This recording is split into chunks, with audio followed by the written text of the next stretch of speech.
سلام به همراه‌های همیشگی اکس کوینو.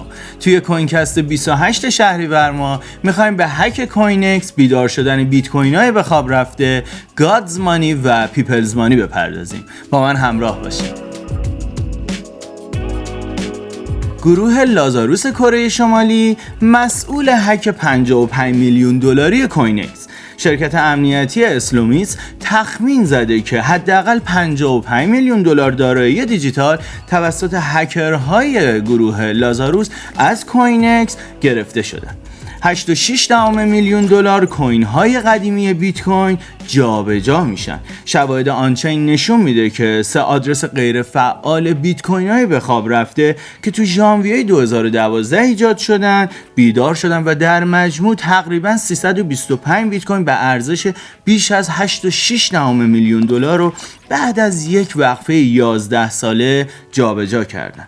کیف پول کریپتویی مارک کوبان هک شد. 870,000 دلار گم شد. ظاهراً هکرها کیف پول متعلق به سرمایه‌گذار میلیاردر مارک کوبان رو به خطر انداختن و تعدادی از ارزهای دیجیتال رو به سرقت بردن.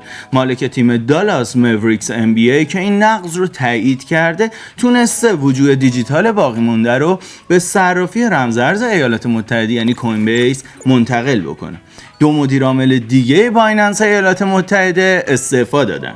خب طبق گزارش ها 2 مدیر دیگه توی بایننس ایالات متحده تو بحبوحه دور دیگه از اخراج هایی که توی صرافی بایننس صورت گرفته استعفا دادن. این خروج در حالی اتفاق افتاده که پلتفرم تجاری بایننس در ایالات متحده برای دارایی های تجاری هنوز درگیر با SEC و اما رابرت کیوساکی میگه کریپتو آینده است. نویسنده پرفروش کتاب پدر پولدار پدر فقیر رابرت کیوساکی میگه که کریپتو آینده است. در مقابل اون میگه که ارزهای فیات از جمله دلار آمریکا مثل نون توست در مقابل کریپتو میمونن. اون میگه که ارزهای فیات به عنوان پول جعلی دیده میشن و طلا و نقره گادز مانی و کریپتو پیپلز مانی هن. خیلی ممنونم. خدا نگهدارتون.